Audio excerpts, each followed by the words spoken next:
میں مبلغ بنوں سنتوں کا، خوب چرچا کروں سنتوں کا، ہو کرم بہر خاک مدینہ۔ الحمد للہ رب العالمین، والصلاة والسلام على سید الانبیاء والمرسلین، اما بعد فاعوذ باللہ من الشیطان الرجیم، بسم اللہ الرحمن الرحیم۔ الصلاة والسلام علیک یا رسول اللہ وعلی آلک واصحابک یا حبیب اللہ۔ الصلاة والسلام علیک یا نبی اللہ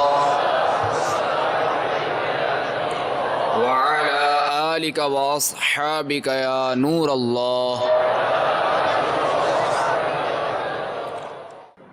فرمان مصطفیٰ صلی اللہ تعالی علیہ وآلہ وسلم، جس نے مجھ پر صبح و شام 10 بار درود پاک پڑھا، اسے قیامت کے دن میری شفاعت ملے گی۔ صلو علی الحبیب صلی اللہ تعالی علی محمد وعلی آلہ وصحبہ وبارک وسلم، صلاۃ و سلاما علیک یا سیدی یا سیدی یا مکی یا مدنی یا عربی یا قرشی یا ہاشمی یا مطلبی یا رسول اللہ۔ فرمان مصطفیٰ صلی اللہ تعالی علیہ وآلہ وسلم، نیت المؤمن خیر من عملہ، مسلمان کی نیت اس کے عمل سے بہتر ہے۔ اور یہ یاد رہے کہ کسی بھی عمل کا ثواب بغیر اچھی نیت کے نہیں ملتا، اور یہ بھی کہ جتنی نیتیں زیادہ ہوں گی اتنا ثواب بھی زیادہ۔ تو ہمیں چاہیے کہ جب بھی ہم کوئی عمل کریں، کوئی کام کریں، تو اس سے پہلے جو ہے نا وہ اچھی نیتیں کر لیں، تاکہ ہمیں جو ہے وہ اس کا ثواب بھی ملے۔ تو آئیے حصول ثواب کی خاطر چند نیتیں کر لیتے ہیں۔ نیکی کا حکم دوں گا اور برائی سے منع کروں گا۔ اشعار پڑھتے نیز عربی، انگریزی اور مشکل الفاظ بولتے وقت دل کے اخلاص پر توجہ رکھوں گا۔ میں بھی نیت کرتا ہوں کہ نگاہ نیچی کی خوب کان لگا کر بیان سنوں گا، ٹیک لگا کر بیٹھنے کے بجائے علم دین کی تعظیم کی خاطر جہاں تک ہو سکا 2 زانوں بیٹھوں گا۔ صلو علی الحبیب، اذکر اللہ، توبوا الی اللہ وغیرہ سن کر ثواب کمانے اور صدا لگانے والوں کی دل جوئی کے لیے بلند آواز سے جواب دوں گا۔ صلو علی الحبیب صلی اللہ تعالی علی محمد وعلی آلہ وصحبہ وبارک وسلم۔ میٹھے میٹھے اسلامی بھائیوں اور مدنی چینل کے ناظرین، ہمارے آقا کی شان دیکھیں کہ ہمارے آقا علیہ الصلوۃ والسلام بچوں پر بھی شفقت و رحمت فرماتے تھے۔ تو آئیے ہم اس بارے میں سنتے ہیں۔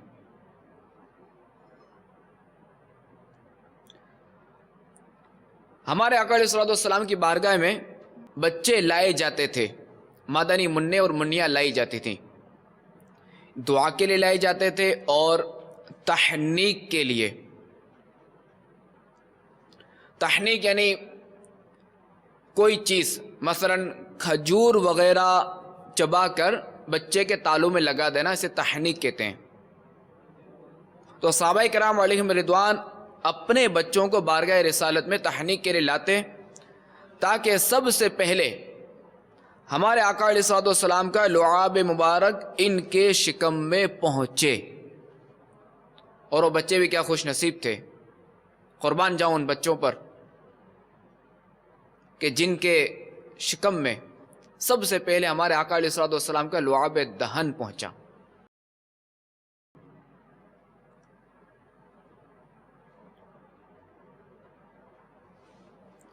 ایک روز ام قیس بنت محسن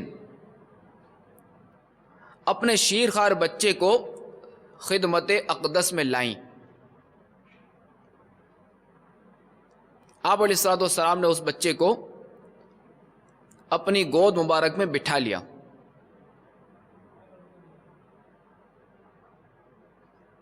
اب اس بچے نے آپ علیہ السلام کے کپڑے جو وہ خراب کر دیے پیشاب کر کے۔ قربان جائیے ہمارے آقا علیہ السلام کی شفقت اور رحمت پر کہ ہمارے آقا علیہ السلام نے اس پر پانی بہا دیا اور کچھ بھی نہ کہا۔ کیا ہمارے آقا کی شفقت تھی، کیا شان تھی ہمارے آقا کی۔ ہمارے آقا علیہ السلام بچوں کو چومتے اور پیار بھی کرتے تھے کہ ایک روز آپ علیہ السلام حضرت حسن رضی اللہ تعالی عنہ کو چوم رہے تھے۔ اقرا بن حابس تمیمی آپ علیہ السلام کے پاس بیٹھے تھے۔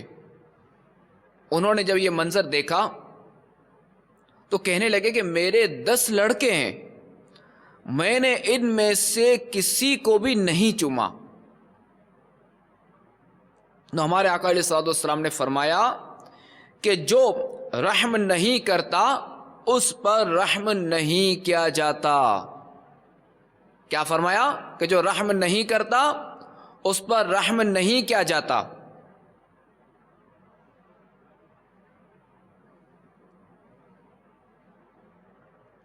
ایک بدو سرکار علیہ السلام کے پاس آ کر کہنے لگا کہ آپ بچے کو چومتے ہیں، ہم تو نہیں چومتے۔ تو ہمارے آقا علیہ السلام نے فرمایا کہ جب اللہ تبارک و تعالی تمہارے دل سے رحمت نکال لے تو میں کیا کر سکتا ہوں۔ تو میٹھے اسلامی بھائیوں، معلوم ہوا کہ ہمیں اپنے بچوں پر شفقت کرنی چاہیے، ہمیں اپنے بچوں کو بوسہ دینا چاہیے، ہمیں اپنے بچوں کو چومنا چاہیے، جتنا ہو سکے ہمیں شفقت کرنی چاہیے اپنے بچوں پر۔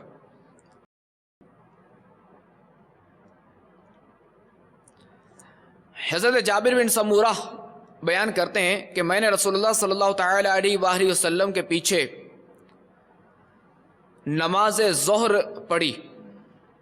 نماز سے فارغ ہو کر آپ علیہ السلام اپنے دولت خانے تشریف لے گئے، میں بھی آپ کے ساتھ ہو لیا۔ تو راستے میں بچے ملے تو آپ علیہ السلام نے ہر ایک کے رخساروں پر دستے شفقت پھیرا اور میرے رخساروں پر بھی دستے شفقت پھیرا۔ فرماتے ہیں کہ میں نے آپ علیہ السلام کے دستے مبارک کی ٹھنڈک یا خوشبو ایسی پائی کہ گویا آپ علیہ السلام نے اپنا ہاتھ مبارک عطار کے صندوقچے میں سے نکالا تھا، یعنی عطر بیچنے والے کے صندوق سے نکالا تھا، یعنی ایسی میں نے خوشبو پائی۔ اور جب آپ علیہ السلام کا گزر بچوں پر ہوتا تو ان کو سلام کیا کرتے تھے۔ اب دیکھیں ہمارے آقا کی شان کہ بچوں کے پاس سے بھی گزر ہوتا تو ان کو سلام کرتے۔ تو ہمیں بھی چاہیے گھر میں جب داخل ہوں تو سلام کریں، جب ہم کسی مسلمان کے پاس سے گزریں تو اس کو سلام کریں۔ 72 مدنی انعامات، اس میں امیر سنت نے ایک مدنی انعام یہ بھی عطا فرمایا ہے سلام کرنے کے حوالے سے کہ کیا آج آپ نے مسلمانوں کو یعنی راہ میں گزرتے ہوئے، دکان کے پاس سے گزرتے ہوئے یا بس یا ریل وغیرہ میں دوران سفر یا داخل ہوتے وقت سواری میں، کیا آپ نے انہیں سلام کیا؟ تو ہمیں چاہیے کہ ہم اس مدنی انعام پر عمل کریں تاکہ جو ہے وہ ہم بھی جو سلام کرنے والے بن جائیں، کہ سلام کو عام کرو۔ روایت میں نا کہ سلام کو عام کرو۔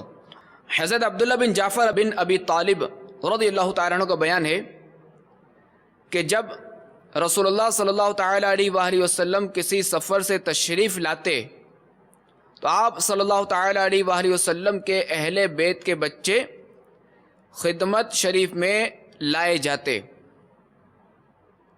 تو ایک دفعہ آپ علیہ الصلوۃ والسلام کسی سفر سے تشریف لائے تو پہلے مجھے خدمت شریف میں لے گئے. آپ علیہ الصلوۃ والسلام نے مجھے اپنے آگے سوار کر لیا. پھر حضرت فاطمہ الزہرا رضی اللہ تعالی عنہ کے 2 لڑکوں میں سے ایک لائے گئے. آپ نے ان کو اپنے پیچھے سوار کر لیا. اس طرح تینوں ایک سواری پر داخل مدینہ ہوئے. یعنی ہمارے آقا علیہ الصلوۃ والسلام جب کسی سفر سے تشریف لاتے تو مدینے میں داخل ہونے سے قبل ہی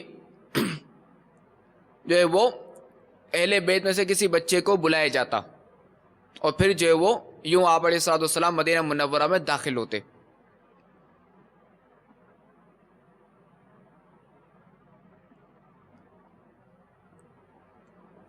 فتح مکہ کے دن جب آپ صلی اللہ تعالی علیہ وآلہ وسلم مکہ مکرمہ میں تشریف لائے تو حضرت عباس رضی اللہ تعالی عنہ کے صاحبزادوں قسم اور فضل کو اپنی سواری پر آگے پیچھے بٹھا لیا. حضرت ابو رافع بن عمرو غفاری کے چچا بیان کرتے ہیں کہ میں لڑک پن میں انصار کے نخلستان میں جاتا، یعنی کھجوروں کے باغ میں جاتا اور درختوں پر ڈھیلے مارتا تو مجھے رسول اللہ صلی اللہ تعالی علیہ وآلہ وسلم کی خدمت میں لے گئے. تو آپ نے پوچھا، اے لڑکے تم درختوں پر جو ہے وہ ڈھیلے کیوں مارتے ہو؟ تو میں نے کہا کھجوریں کھانے کے لیے. آپ علیہ الصلوۃ والسلام نے فرمایا کہ ڈھیلے نہ مارا کرو، کھجوریں جو نیچے گری ہوں کھا لیا کرو. پھر آپ علیہ الصلوۃ والسلام نے میرے سر پر دست شفقت پھیرا اور یوں دعا فرمائی، خدایا اس کا پیٹ بھر دے. حضرت ابو ہریرہ رضی اللہ تعالی عنہ کا بیان ہے کہ فصل کا کوئی پھل پکتا تو لوگ اسے رسول اللہ صلی اللہ تعالی علیہ وآلہ وسلم کی خدمت میں لایا کرتے. تو آپ اس پر یہ دعا پڑھا کرتے تھے کہ یا اللہ ہمیں اپنے مدینے میں اور اپنے پھل میں اور اپنے مد میں اور اپنے سع میں برکت دے.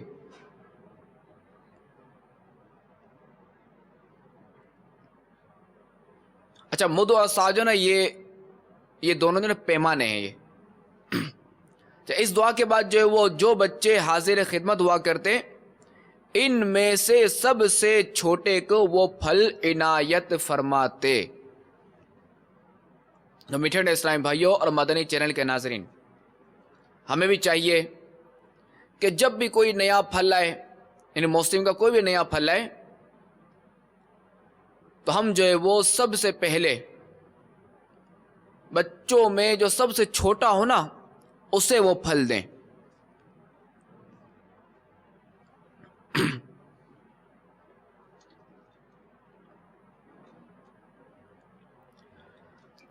حضرت عائشہ صدیقہ رضی اللہ تعالی عنہ بیان فرماتی ہیں کہ ایک عورت میرے پاس آئی، اس کے ساتھ 2 لڑکیاں تھیں.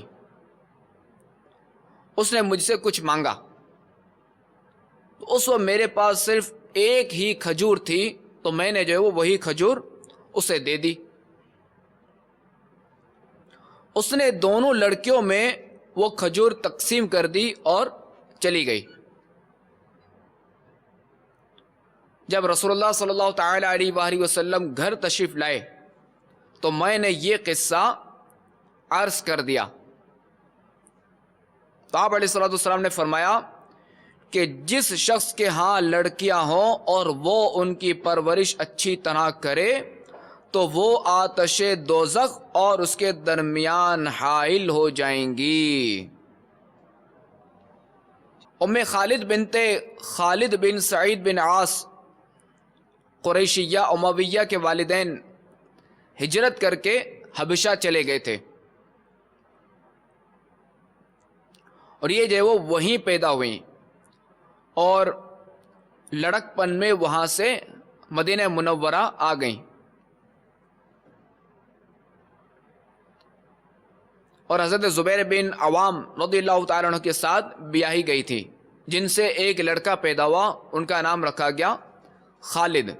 تو اسی سبب سے جو وہ ان کی کنیت ہوئی ام خالد.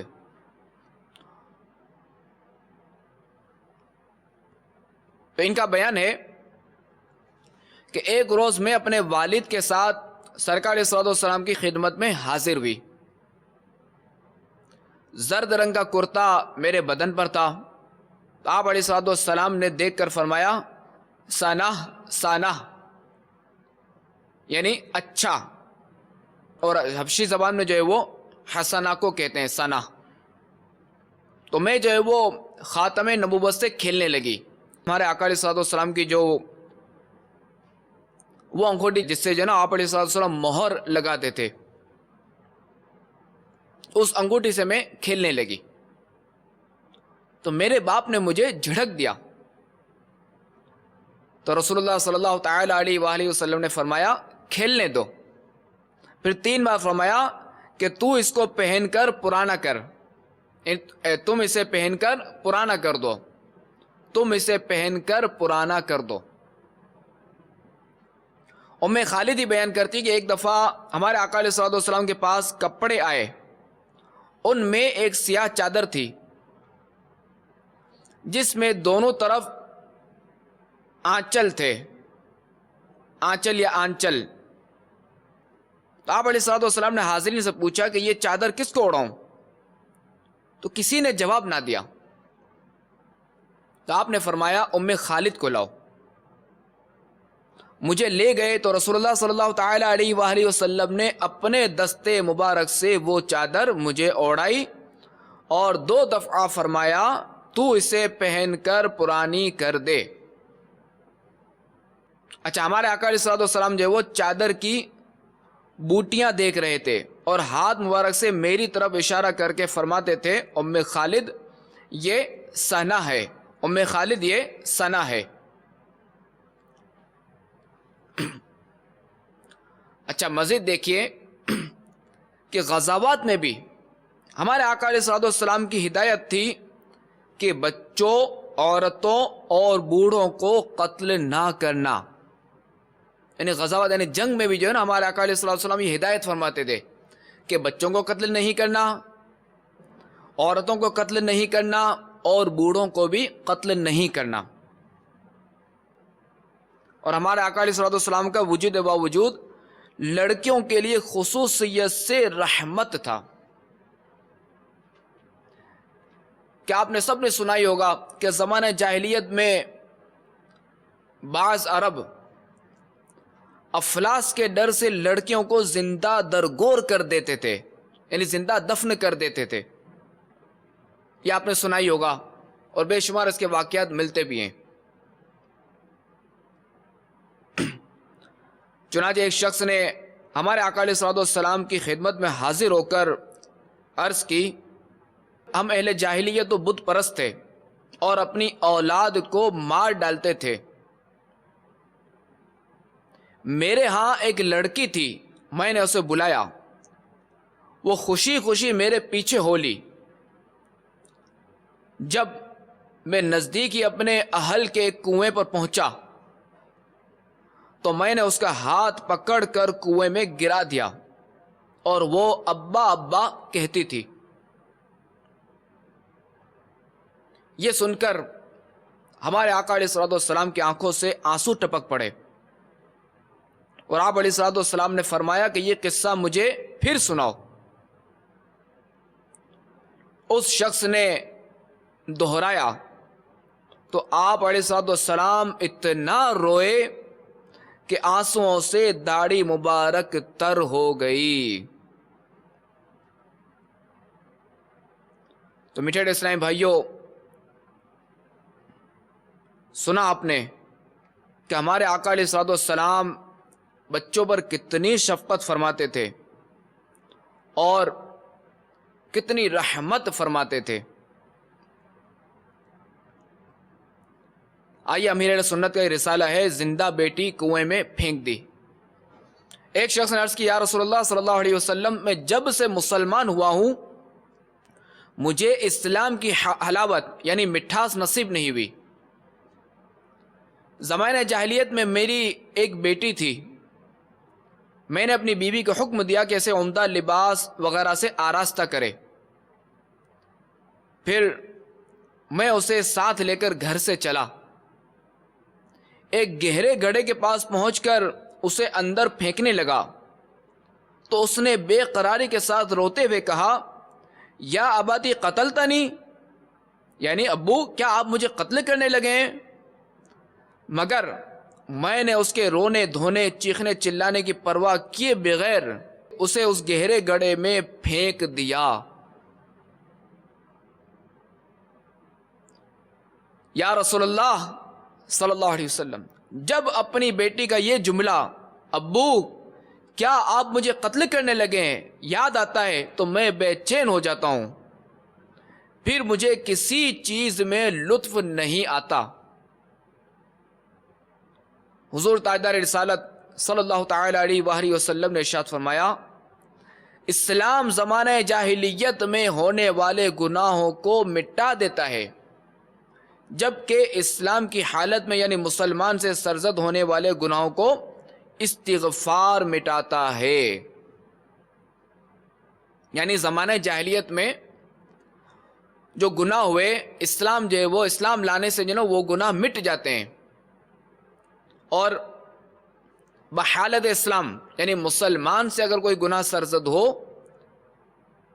تو وہ گناہ جو ہے وہ استغفار سے مٹ جاتے ہیں۔